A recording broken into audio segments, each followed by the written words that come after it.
السلام عليكم ورحمة الله وبركاته.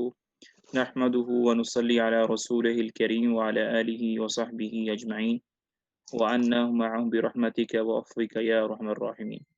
ربي يسر ولا تعسر وتمم بالخير وبك نستعين يا فتاح.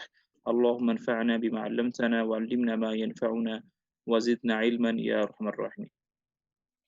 جی مدثر بھائی کیجیے، تلاوت کیجیے. جی السلام علیکم ورحمۃ اللہ وبرکاتہ. وعلیکم السلام ورحمۃ اللہ وبرکاتہ. بسم اللہ الرحمن الرحیم. ان ابی رقیہ تمیم بن اوس الداری رضی اللہ تعالی عنہ ان النبی صلی اللہ علیہ وسلم قال الدین النصیحہ قلنا لمن قال للہ ولکتابہ ولرسولہ ولأئمۃ المسلمین وعامتہم. رواہ المسلم. جی اس کی سند اور متن بھی بتا دیجیے. یہ ان ابی رقیہ تمیم بن اوس الداری، یہ اس کا سند ہے رضی اللہ تعالی عنہ، اور متن جو ہے یہاں سے شروع ہوگا الدین النصیحہ سے لے کے آخر تک. جزاکم اللہ خیر. جی سب سے پہلے دیکھتے ہیں جی جو اس حدیث کے راوی ہیں ان ابی رقیہ تمیم ابن اوس الداری رضی اللہ عنہ.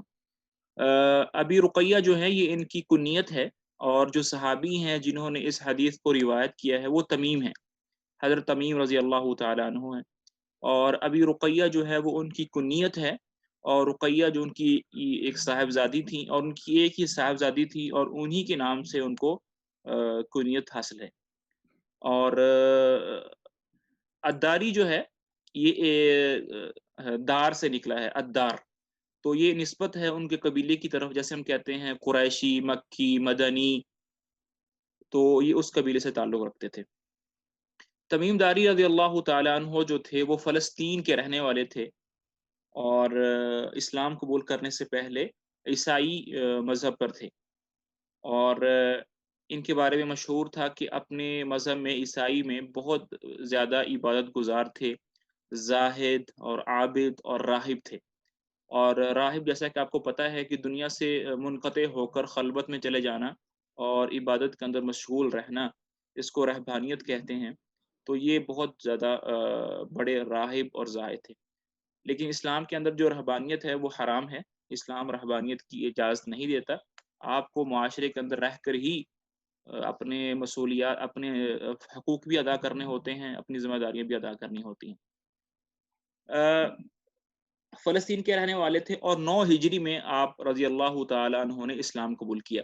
آپ صلی اللہ علیہ وسلم کی وفات سے 2 سال پہلے اسلام قبول کیا، اور پھر ہجرت فرما کر مدینہ تشریف لے آئے، اور پھر وہیں رہا کرتے تھے. اور حضرت عثمان رضی اللہ تعالی عنہ کی جب شہادت کا واقعہ ہوا، اس کے بعد پھر مدینہ چھوڑ کر شام وہاں منتقل ہو گئے تھے اور وہاں پر ہی رہے. اور 40 ہجری میں آپ کا انتقال ہوا. 40 ہجری میں آپ کا انتقال ہوا، یعنی حضرت علی رضی اللہ تعالیٰ عنہ کی دور خلافت تک آپ رضی اللہ تعالیٰ عنہ زندہ رہے. اسلام کے اندر بھی بہت زیادہ عبادت گزار تھے، اور خاص طور پر رات کا قیام بڑے اہتمام سے فرماتے تھے. اور ان کے بارے میں آتا ہے کہ ہفتے میں ایک قرآن پاک ختم کرتے تھے. عبادت میں بہت زیادہ مشہور تھے. ویسے تو ہر صحابہ جو ہیں وہ ایک گلستان کی طرح ہیں، ایک باغ کی طرح ہیں. ہر پودے کی، ہر پھول کی اپنی ایک خوشبو ہے، اپنا ایک رونق ہے. تو ہر صحابی کی کوئی نہ کوئی ایسی کوالٹی ہوتی ہے جو دوسری کی نہیں ہوتی. تو ان کی کوالٹی یہ تھی کہ عبادت بہت زیادہ کرتے تھے. اور 2 باتیں جو ہیں وہ ان کے بارے میں اور کرنا چاہوں گا کہ سب سے پہلے مسجد نبوی میں روشنی کا انتظام جو کیا گیا وہ حضرت تمیم رضی اللہ تعالیٰ عنہ نے فرمایا. ان سے پہلے مسجد نبوی میں جو تھا وہ روشنی کا کوئی انتظام نہیں تھا.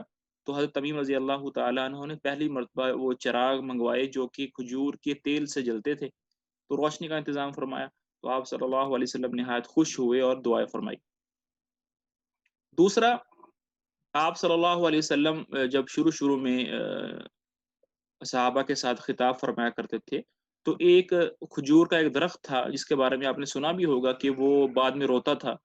تو اس کے رونے کی جو آواز تھی وہ آپ صلی اللہ علیہ وسلم کو سنائی دیتی تھی، تو اس کے ساتھ کھڑے ہو کر ٹیک لگا کر آپ خطاب فرمایا کرتے تھے۔ لیکن آپ صلی اللہ علیہ وسلم جب عمر بڑھی اور طبیعت جو تھی بدن کے اندر ضعف آنا شروع ہوا، تو حضرت تمیم ہی وہ تھے جنہوں نے یہ رائے دی کہ آپ اپنے لیے ایک ممبر کیوں نہیں بنوا لیتے، تو پھر آپ صلی اللہ علیہ وسلم نے ان کی رائے کو پسند فرمایا اور پھر آپ صلی اللہ علیہ وسلم کے لیے ایک ممبر بنوایا گیا۔ یہ تو کچھ تعارف تھا حضرت تمیم رضی اللہ تعالیٰ عنہ کا۔ فرماتے ہیں ان نبی صلی اللہ علیہ وسلم قال کہ آپ صلی اللہ علیہ وسلم نے فرمایا ہے الدین النصیحہ، دین جو ہے وہ خیر خواہی ہے، یا دین تو خیر خواہی کا ہی نام ہے، یا دین تو نری ہی خیر خواہی ہے۔ اب دین کا آپ کو پتا ہے کہ دین کے دو مطلب مراد ہوتے ہیں۔ دین کا پہلا مطلب جو ہے وہ مراد ہے دین اسلام، اور دین کا دوسرا مطلب اگر آپ نے تفسیر کی کلاس میں پڑھا ہوگا تو جزا اور سزا کے دن کو بھی دین کہتے ہیں، مالک یوم الدین، کہ اللہ تعالیٰ مالک ہیں قیامت کے جزا سزا کے بدلے کے دن کو۔ تو لفظ دین کے دو مطلب مراد ہیں، ایک دین اسلام ہے، دوسرا مطلب جو ہے وہ جزا اور سزا اور بدلے کے معنی میں آتا ہے، لیکن یہاں پر پہلا معنی مراد ہے وہ ہے اسلام۔ تو اسلام جو ہے وہ خیر خواہی کا نام ہے۔ قلنا، صحابہ کہتے ہیں کہ ہم نے پوچھا، ہم نے عرض کیا، لمن، کس کے ساتھ خیر خواہی کا نام ہے؟ تو آپ صلی اللہ قال، تو آپ صلی اللہ علیہ وسلم فرمایا للہ، اللہ کے ساتھ خیر خواہی کا نام ہے، والی کتابی ہی، اور اس کی کتاب قرآن کے ساتھ خیر خواہی کا نام ہے، والی رسول ہی، اور اس کے رسول کے ساتھ خیر خواہی کا نام ہے، والی ائمۃ المسلمین، اور مسلمانوں کے جو امام ہیں ان سے خیر خواہی کا نام ہے، وعامتہم، اور عام لوگوں کے ساتھ خیر خواہی کا نام ہے۔ اب اللہ کے ساتھ کس طرح خیر خواہی ہو سکتی ہے، اس کی کتاب کے ساتھ کس طرح ہو سکتی ہے، اس کے رسول کے ساتھ کس طرح خیر خواہی ہو سکتی ہے، یہ دیکھتے ہیں۔ سب سے پہلے تو اللہ تعالیٰ کے ساتھ خیر خواہی کا مطلب یہ ہے کہ ہم جو بھی عبادت کریں وہ اخلاص کے ساتھ کریں، اس میں کسی قسم کا ہٹو بچوں کا شور، کوئی شاباش، کوئی واہ واہ، کوئی منصب، کوئی جاہ، یہ مراد نہ ہو۔ میری عبادت کا چاہے وہ چھوٹی سی عبادت ہو چاہے وہ بڑی عبادت ہو، ایک ہی مقصد ہو کہ میرے اللہ جو ہیں وہ مجھ سے راضی ہو جائے۔ پھر اس بات کی گواہی دینا کہ اللہ وحدہ لا شریک ہیں، اس جیسا نہ صفات میں کوئی ہے، اس جیسا نہ اسماء میں کوئی ہے، اس جیسا نہ کاموں کے اندر کوئی ہے، وہ وحدہ لا شریک ہے، اپنی ذات کے اندر، توحید کے ربوبیت کے اندر بھی، الوہیت کے اندر بھی، اسماء اور صفات کے اندر بھی اللہ تعالیٰ وحدہ لا شریک ہے، اس جیسا نہ کوئی ہے، اور نہ مثل ہے، نہ نظیر ہے، نہ کوئی شریک ہے۔ ان باتوں کی جب ہم گواہی دے دیں گے اور دل و قول سے اس کو مانیں گے، اعتقاد رکھیں گے، تو یہ اللہ کے ساتھ خیر خواہی کا نام ہے۔ ولی کتاب ہی، اور اللہ کی کتاب کے ساتھ خیر خواہی کس طرح ہو سکتی ہے؟ وہ اس طرح ہو سکتی ہے کہ قرآن پاک میں جو خبریں آئی ہیں اس بات کا اعتقاد رکھنا دل کے ساتھ کہ قرآن پاک کا ایک ایک لفظ جو ہے وہ سچائی پر مبنی ہے۔ دوسری بات کہ قرآن پاک نے جن کاموں کو کرنے کا کہا ہے اس کو کرنا، اور جس جس کام سے قرآن پاک نے منع کیا ہے اس سے رکنا، اور یہ اعتقاد رکھنا کہ قرآن پاک میں جو احکامات آئے ہیں، زندگی گزارنے کا جو طریقہ قرآن پاک نے بتلایا ہے اس سے اچھا بہتر طریقہ اور کسی کا نہیں ہو سکتا، یہ اعتقاد رکھنا۔ اس کے ساتھ ساتھ قرآن پاک پر عمل کرنا، نشر و اشاعت کا حصہ بننا، لوگوں کو اس کی طرف دعوت دینا، قرآن پاک کو پھیلانا، مالی اعتبار سے، سکھانے کے اعتبار سے، پڑھنے کے اعتبار سے، سننے کے اعتبار سے قرآن پاک کا دفاع کرنا، جو اس میں کوئی تبدیلی کرنا چاہے اس کو پکڑنا، اس کی نشاندہی کرنا، یہ ساری کی ساری باتیں جو ہیں وہ شامل ہیں قرآن پاک کے ساتھ خیر خواہی کا کرنا۔ اور ولی رسول ہی، اور اللہ کے رسول کے ساتھ خیر خواہی کرنا۔ اللہ کے رسول کے ساتھ خیر خواہی کا مطلب یہ ہے کہ سب سے پہلے یہ اعتقاد اور یقین اور ایمان رکھنا کہ آپ صلی اللہ علیہ وسلم آخری نبی ہیں، آپ کے بعد کوئی نبی نہیں ہے۔ آپ صلی اللہ علیہ وسلم کی اتباع ہی دنیا آخرت میں کامیابی کا سبب ہے اور ذریعہ ہے۔ آپ جو طریقے اور جو سنتیں لے کر آئے ہیں اس سے بہتر طریقہ جو ہے وہ اور نہیں ہو سکتا۔ آپ صلی اللہ علیہ وسلم ہمارے لیے آئیڈیل ہیں، ہمارے لیے اسوہ حسنہ ہیں، ہمارے لیے بہترین نمونہ ہیں، قدوہ ہیں، آپ کی زندگی ہمارے لیے مشعل راہ ہے، اس بات کا اعتقاد رکھنا۔ آپ صلی اللہ علیہ وسلم کی عصمت پر، ان کی عزت کی، آبرو کی حفاظت فرمانا، وہ مشن جو آپ صلی اللہ علیہ وسلم لے کر آئے ہیں، اس مشن پر چلنا، لوگوں کو اسلام کی طرف بلانا، دعوت میں اپنے آپ کو لگانا، یہ ساری کی ساری باتیں جو ہیں یہ شامل ہیں آپ صلی اللہ علیہ وسلم کی خیر خواہی کے ساتھ۔ پھر اس کے بعد آپ صلی اللہ علیہ وسلم کی نصرت کرنا، اگر وہ زندہ ہیں تو ان کے ساتھ اور ان کے آس پاس کھڑے ہونا، اور اگر وہ اس دنیا سے تشریف لے گئے ہیں تو ان کی سنتوں کی جو ہے، ان کی طریقوں کی نصرت کرنا، ان کو پھیلانا، اس کا حصہ بننا۔ پھر آگے جو ہے ولی ائمۃ المسلمین، مسلمانوں کے ائمہ کے ساتھ، ان کے اماموں کے ساتھ ان خیر خواہی کرنا۔ دیکھیں جو آئمہ کا لفظ ہے، اس سے دو طرح کے طبقے مراد ہیں۔ پہلا طبقہ جو ہے وہ علماء کا ہے، دوسرا طبقہ حکمرانوں کا ہے۔ علماء کا کام اسلام کا طریقہ بتلانا ہوتا ہے، اور حکمرانوں کا کام دین کو نافذ کرنا ہوتا ہے۔ دونوں کے ساتھ الگ الگ خیر خواہی کرنے کا میں عرض کر رہا ہوں۔ سب سے پہلے علماء کی بات کرتے ہیں۔ علماء کے ساتھ کس طرح خیر خواہی ہو سکتی ہے؟ سب سے پہلے ان سے محبت کرنا اللہ تعالیٰ کی رضا کے لیے، کیونکہ وہ ہمیں دین کا راستہ سکھلاتے ہیں، بتلاتے ہیں۔ ان کی مدد کرنا، ان کی نصرت کرنا حق بات کو پھیلانے میں، ان کے مددگار بننا، ان کے معاون بننا، مالی طور پر، جسمانی طور پر، ذہنی طور پر، جس طرح کی بھی اللہ تعالیٰ نے آپ کو استعداد دی ہے، ان کے ساتھ کھڑے ہونا، کیونکہ وہ دین کے کام کو پھیلا رہے ہیں۔ ان کی عزت کی، آبرو کی حفاظت فرمانا، اور اگر کسی عالم ربانی کی طرف کوئی ایسی بات منسوب کی گئی ہے جو کہ صحیح نہیں ہے، جو غلط ہے، تو اس کو ہم کس طرح لیں؟ اس میں کچھ مراحل ہیں جو ہم، اس کا مثال کے طور پر کسی عالم کے بارے میں فلاں بات مشہور ہو گئی ہے، تو میرا اور آپ کا طرز عمل کیا ہونا چاہیے؟ سب سے پہلا کام ہم یہ کریں کہ ہم اس کام کی تصدیق کر لیں کہ جس چیز کی نسبت اس عالم کی طرف کی گئی ہے، اس میں کس درجے تک تصدیق صحیح ہے، اور کس درجے تک وہ جھوٹ ہے، اس کی ہم جو ہے ہم تصدیق کر لیں۔ اگر تو وہ جھوٹی بات ہے، پھر تو بات ختم ہو گئی۔ لیکن اگر وہ اس کی نسبت ٹھیک ہے، وہ بات واقعی صحیح ہے، تو پھر کیا کریں؟ پھر ہم یہ سوچیں کہ کیا واقعی یہ بات یعنی کہ یا اس کا تنقید کا تنقید کی وجہ ہے، تنقید کا ہو سکتی ہے محل، یا نہیں ہو سکتی، کیونکہ بہت ساری باتیں ایسی ہوتی ہیں وہ تنقید اس میں کی جا سکتی ہے، اور بہت ساری باتیں ہیں اس میں تنقید نہیں کی جا سکتی۔ تو پہلا کام یہ کرنا ہے، تصدیق کرنی ہے کہ یہ نسبت ٹھیک ہے۔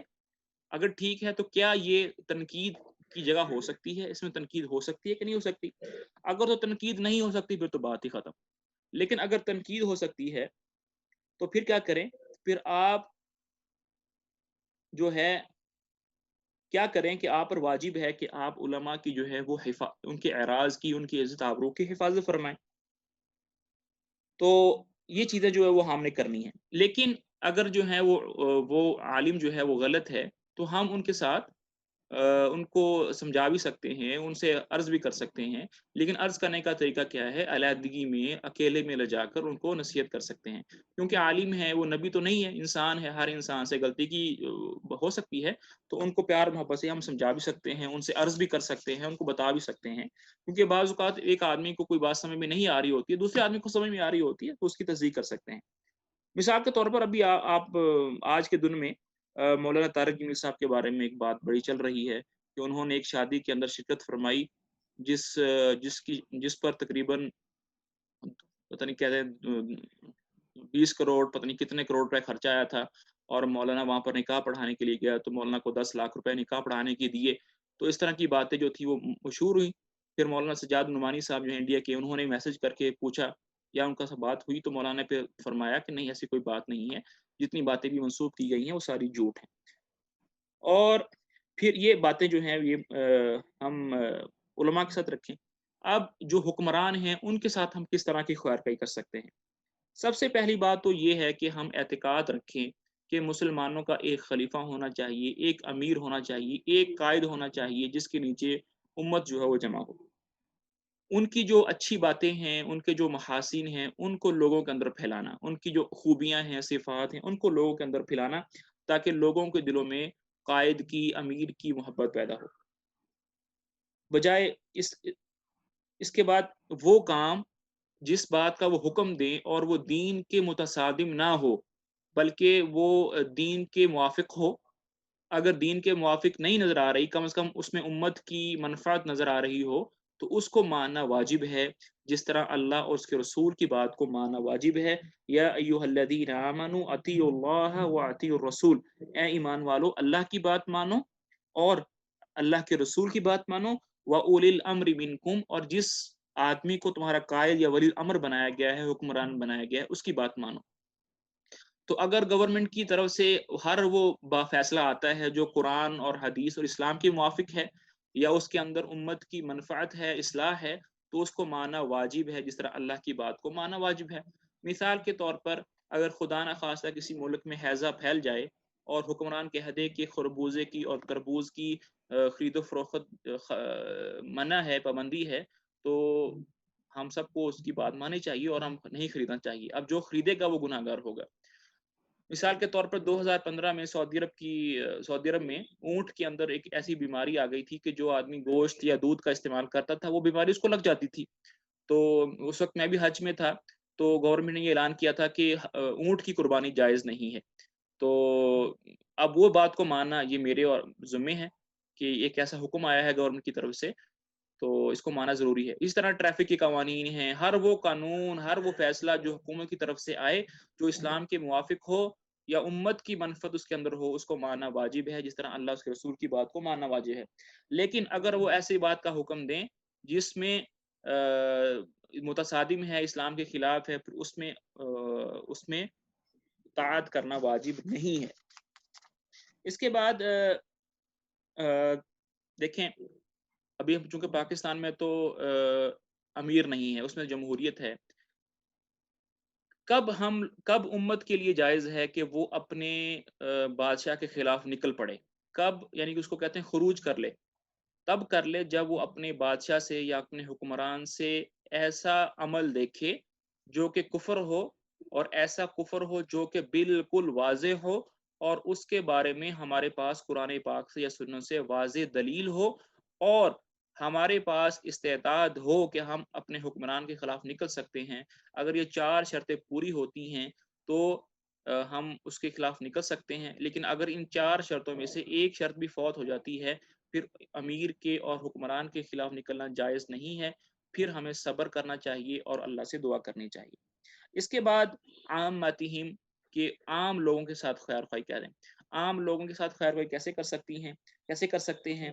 ہم ان کے ساتھ اچھے اخلاق سے پیش آنا، حشاش بشاش چہرے سے ملنا، ان کے سلام کا جواب دینا، بیمار ہو جائیں تو بیمار پرسی کرنا، فوت ہو جائیں تو ان کے جنازے کے ساتھ جانا، کھانا کھلانا، کسی کی مالی، جسمانی، ذہنی مدد کرنا، ہر وہ کام کرنا جو ان کی اصلاح میں ہو سکتا ہے، اور ہر برائی اور ہر مفسد ان سے روکنے کی کوشش کرنا، یہ عام لوگوں کی خیر خواہی میں شامل ہے۔